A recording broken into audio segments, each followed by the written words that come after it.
In my last video, I did explain why I was going to use this 392 head, not the 410 head I had already. I've got this and it looks in good nick. It looks like it might have been vapour blasted or something like that. It's got a couple of issues I need to address. First one is the oil metering jet. There's one of them missing, so I need to replace that. I'm also going to take out the we've still got the copper washers in for where the headers fit in, so I've got new ones for that, so I'm going to take them out. I want to whip at least one or two of the valves out, see if I find anything.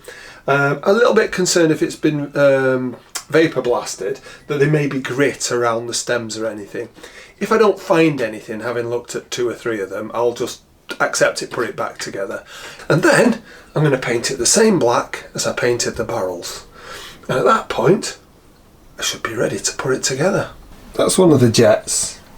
Has one there, and they actually feed up into the cam carrier, which then feeds the lobes of the cams and the rockers.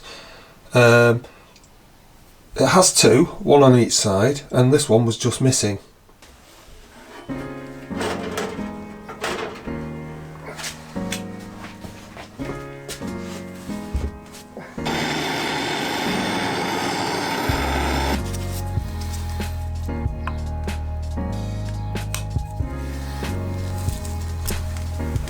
So as you just seen, took that out of the 410 head.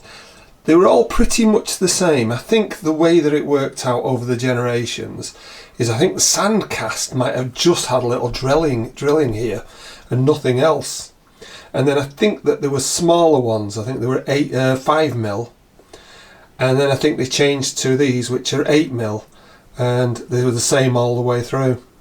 And it just, there's a drilling down here that goes through to the stud hole, and what this does is it actually controls the oil pressure for the entire engine, because the pump is pumping oil up here and this slows it down. Otherwise you're going to get a lot of oil coming into the head and less pressure in the rest of the engine, so they are important. I'm not going to put this in until I'm actually got the head on the engine, just in case it falls out like people say sometimes they do when you're not expecting. Sits in here and it has a nice little rubber ring around it. So that's that bit sorted. Another issue I perhaps haven't mentioned so far is there's a little bit of pitting. And looking at it, I think it's because the engine's run hot in the past and this has been caused by heat. It's on the exhaust side and it's to the outside of the engine, and the end of the gasket is actually nipped down by the little bolts that go through here, and it is important you actually pay attention to them, I do believe. Now all I'm going to do is dress this. I don't think it's an issue. I think it's not going to cause me a problem. I don't want to end up having welding and machining. It's really not at a level like that. Now you're probably thinking, but it'll stop the gasket from sealing. Well, let me just reassure you about that. It actually will sit inside where the gasket seals, so once I've cleaned it up a little bit I think it'll be absolutely fine. I'm going to use this valve spring compressor. It's a cheap Chinese one off eBay. I'll put a link on the description. Just need to choose the right one of these to fit over the valve collets, and then the other part pushes up against the valve. You'll see how it works in a second.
looks like once again something that looks absolutely perfect has a few more defects than you hope for. So it looks like I'm going to have to give all the valves a good clean, get rid of the rust off them. I think they'll be fine. I think this is from them being vapour blasted and in the main dried off, but perhaps not there. What a shame. I think you can see that there's the blast media from vapour blasting still in there. Now, I suspect if this was cleaned out properly with air and such like in the first place, you could have put it on and it'd probably run okay. But what I'm going to do now, I'm going to pull all the valves, clean them out, check that there's no play in the valve stems against the guides, lap them in, lubricate them up and put the springs back on. Let's see if I get foiled with any of that. Oh, and I've got the added thought of, should I do new oil seals on the valve stems? And my gut feeling says, probably.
That's the valves out.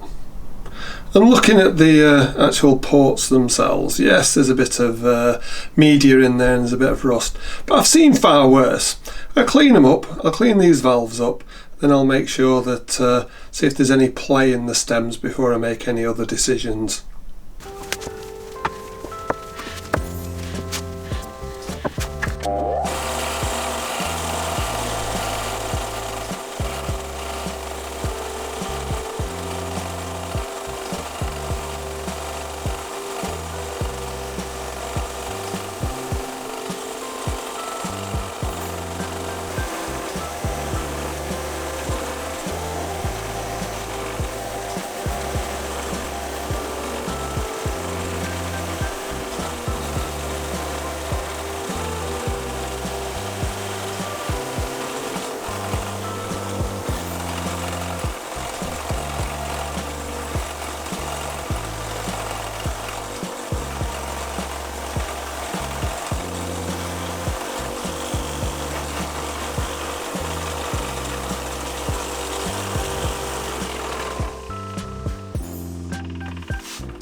they came off easy enough. I think that these are the manifolds for the later carbs, and I'll probably be using the earlier ones. Interestingly, this one's marked 1, that one's marked 4, but this one is marked E, and this one's marked Z. Never really noticed that before, any that I've played about with. And they're in good nick as well, so if I don't end up using them, I think that they'll be of use to somebody.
That's the valve stem oil seals off, and I also took out the bottom cups for the valve springs. So what I'm going to do now is give it another clean over. I've already given it a little bit of a soda blasting on the other side. I'm going to give the valve pockets a little bit more of a clean up, perhaps with a fine wire brush, and then I'm going to look at lapping the valves in. So it's going well so far. I decided to replace these. These are pretty hard, so it doesn't take much for them to let a bit of oil through. For the price of them, why not? The two worst seats are these two, which are two inlet ones. Usually it's the exhaust that causes you most, in my experience, most of the problems. Now I think I might still be able to lap them and get a seal there. If not, I have got some valve cutters and I may have a go at cutting them back a bit, but I think I'll try lapping them with some coarse paste first of all. But before I do any of that, I'm going to just clean out the valve guides, lube up the valves, put them in, and see if there's any play. Any play whatsoever, and it means new valve guides and probably new valves. If there's no play, then it's worth pursuing with this. And these are the ones from the other side, which are, really good. If the others were like that, I'd be thinking of very little lapping whatsoever. I will do now I've got the valves out, but the seats look really good.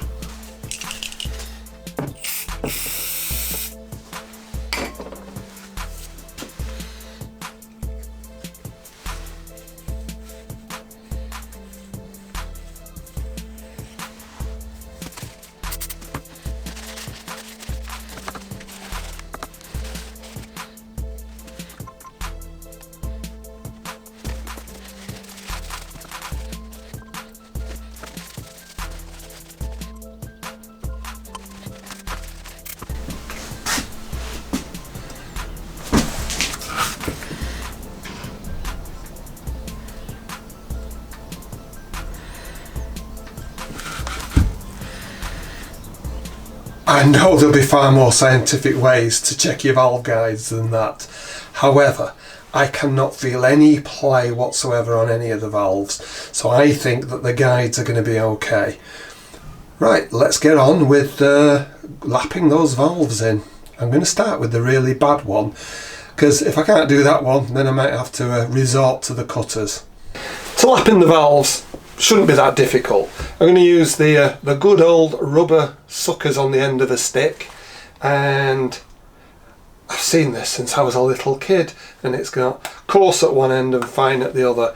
Unless you do a lot of this thing, you buy one of these tins, it's a lifetime supply, probably 2 lifetimes. Maybe I need to pick up the pace on doing engines. But anyway, you use the coarse first, especially on a one that's as pitted as this one, and stick this onto your valve. Now this is a little bit pitted, so it might not stick too wonderfully. Put it in, keep doing it until it starts to look an even colour all the way around. Once you get reasonably there, wipe it all off, give it a good clean, and then you go and use the fine side. And once you've got nice grey all the way around, you're likely to have a good seal. Let's get on.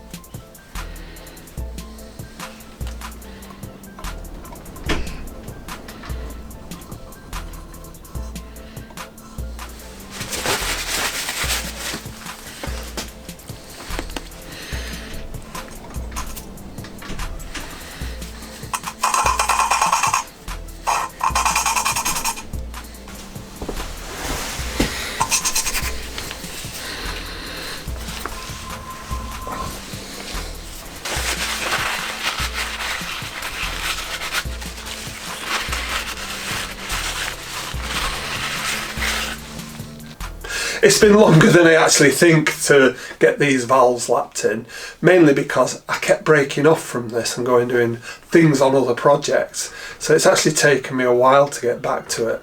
There was only one of them that was a bit ropey, but with a little bit of extra grinding away, managed to get that so it'll seal. I'm very happy with them now.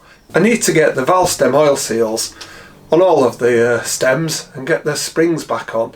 I'll give them a bit of a clean in some brake cleaner along the way, and then I should be able to get it painted.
Full marks to anyone who spotted I hadn't put the bottom valve cups on when I put on the seals originally.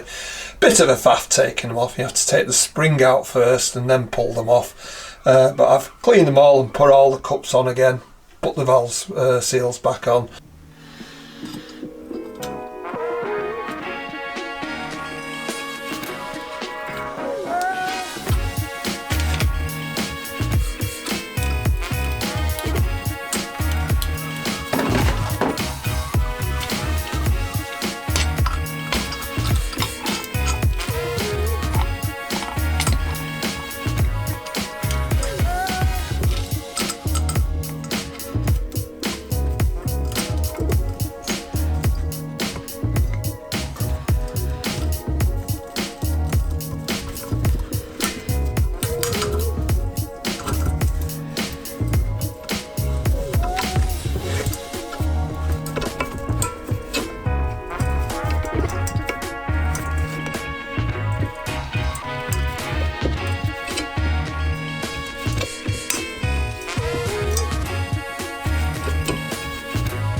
Typically, I looked up about the coils, some are tighter at one end than at the other, part way in, and then realised I'd put one in the wrong way around. The tighter coils go towards the head.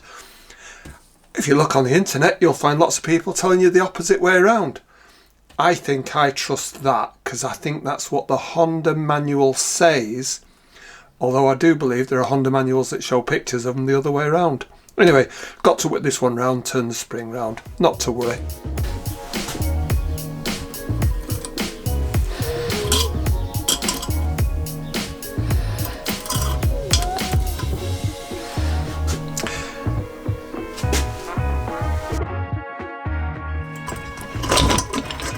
Thank God it's only an 8-valve engine.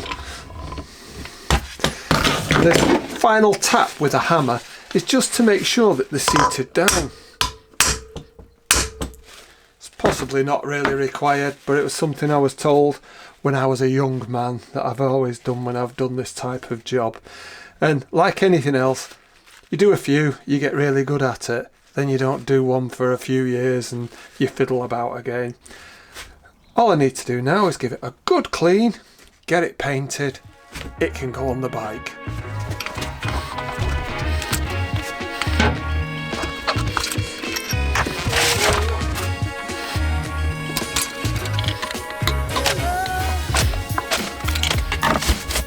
Now I've got the head reassembled and masked up, I can use some of this extremely high temperature paint like I used on the barrel.